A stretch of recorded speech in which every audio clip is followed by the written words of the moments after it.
Mr. Beck, last year, the Kentucky Chamber partnered with the U.S. Chamber of Commerce and local chambers to establish a statewide civics bee. This year, you graciously offered to host the championship at the Kentucky State Fair.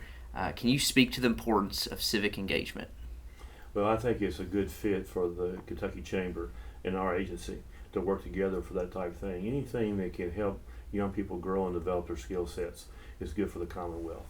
And for these young people to be able to compete at that level, to be able to reduce the writing, what they may be a goal of theirs, and then be able to speak to that, address that, helps them set goals and gives them a learning opportunity that may help project them into their future. While we're on the topic of the state fair, can you elaborate a little bit on the importance and what it means to the state and the different events you host as the CEO of Kentucky Venues? Well, throughout the year, between our two facilities, the Kentucky International Convention Center in downtown Louisville and the Kentucky Exposition Center, many people know as the fairgrounds, hosts about 340 events a year. So every week we're changing the calendar. Someone's coming in and out. About 70%, 68 to 70% of the hotel rooms in our region are occupied by the people that come through our doors. So it does have a huge impact on our economy. But in addition to that, the lifestyle, just like our concerts. In September, we'll have Bourbon and Beyond and Louder Than Life. And last year, we had about 310,000 people came in for those 2 weekends. About 70% of the wristbands are sold outside the Commonwealth of Kentucky, including 11 countries. So that shows a lot of people Louisville, gives Louisville opportunity to highlight itself for sometimes people may not have been exposed to what we have to offer in our community. That's good for jobs, it's good for job retention, it's good for investment in our community. So the state fair is a part of that. On a normal year, we'll have about 600,000 people come to the state fair. This year will be the 119th Kentucky State Fair. Starts on August 17th and runs through the 27th. And we always look at the numbers, but one of the things that it's always important to me in the last few years we've been able to accomplish that goal is have entries or attendees from each of Kentucky's 120 counties. We want to be the Kentucky State Fair. From every county in Kentucky, people come, participate, enjoy the event. I know our CEO loves the state fair and all fairs, so she's super excited you're hosting the event this year. Back to civic engagement, you've had several different roles throughout your career. What motivated you to get involved civically, and if you were able to give advice to young folks wanting to be involved in government, what would it be? Well, I encourage people to set goals. I'm not sure how I got started, but back when I was on the farm, I started setting goals for an FFA, for my education, for my career, just different things in life. And of course, those goals will change over life. I had good mentors. I had good people to learn from. I encourage young people to think about that. And it's not all about building a resume. It's about finding what your passion is and enjoy what you're trying to do. And I know that sounds simple and it's very challenging, but there's lots of opportunities. And I want to see young people try that. It may be an internship that might change their direction. It might expose them to something they've not been exposed to. But FFA was very, very important to me. It allowed me opportunity to compete, not just in my community, but around the state and around the nation. It gave me opportunities to travel beyond my home community. And all of those are educational experiences. Serve as a state officer, be able to travel, be able to walk into this facility many years ago and see behind the scenes, be able to observe Frankfurt and work with different elected officials. All those add to your education and experiences. And you learn from that, both good and bad. And then you sort through it, match up those things that fit your goals, then pursue those.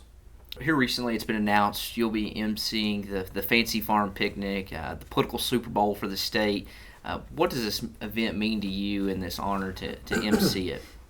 Well, being from Western Kentucky, I've attended the Fancy Farm Picnic many times, starting when I was in high school. And quite frankly, it was on my radar. I attend many of those, but thinking about MCing never crossed my mind. So when Stephen Elder called and invited me to do that back in spring, it took me a few days to kind of think through it. But you know, it's an important tradition for Kentucky, and I've been very blessed to be exposed to lots of things in the Commonwealth. So this is one of those opportunities to be involved. As you know, John, I've been around public policy my entire career. Even started back when I was in high school and in college. And so I know many of the people that will be on the stage that day. I've worked with many of them down through the years. I've watched it evolve in the Commonwealth. from one party dominating to switching to the other party dominates. It's a rich tradition. When you think about Fancy Farm, about 400, 450 people in that community. This thing is the 143rd. It started as a way to raise revenue for the St. Jerome Church and their school. That is citizenship. That's leadership. That's people coming together to meet a need in their communities. So that's a great example for young people and for other areas to observe what they do in Fancy Farm. And then the politics. Elections are important. It's another good example of how you bring the elected people to your community to show that, but that's also an example for young people to be exposed to the process. Get to be able to speak to those who are seeking to represent their families in Frankfort or in Washington.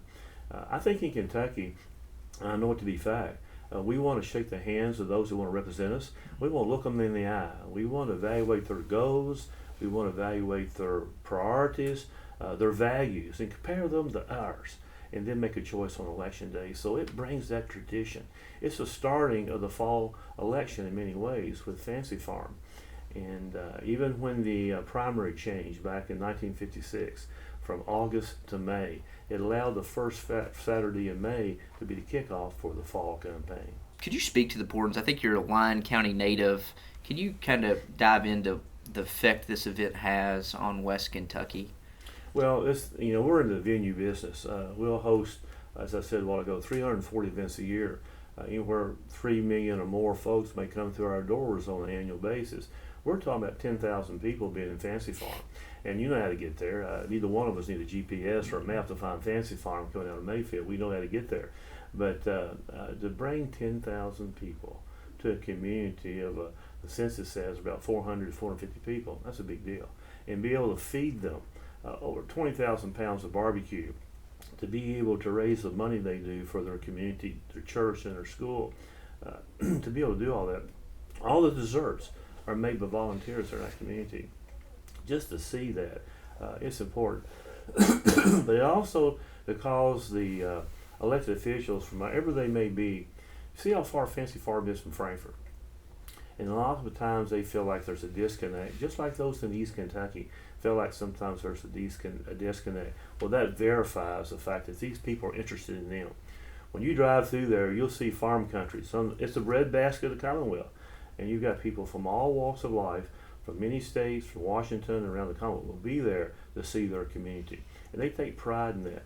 So it's an impact. It has an impact on people, and being exposed to that is good for the local people, but also seeking to represent them in Frankfort and Washington. Well, Mr. Beck, thank you for sitting down with us for the Kentucky Bottom Line. Thank you for your partnership with us at the upcoming Civics Bee, and most importantly, thank you for being involved throughout your entire career civically. Well, John, thank you. Let me just say this if I may. I also want to send congratulations and compliment the Kentucky Chamber. I've had a chance throughout my entire career to observe the Chamber, being the voice for the business community in Frankfort and Washington, and that's important. It really is. I've worked with the leadership and the staff of the Kentucky Chamber throughout my career. I've learned a lot from them. I consider them some of the best in the profession, and they do a great job leading this organization.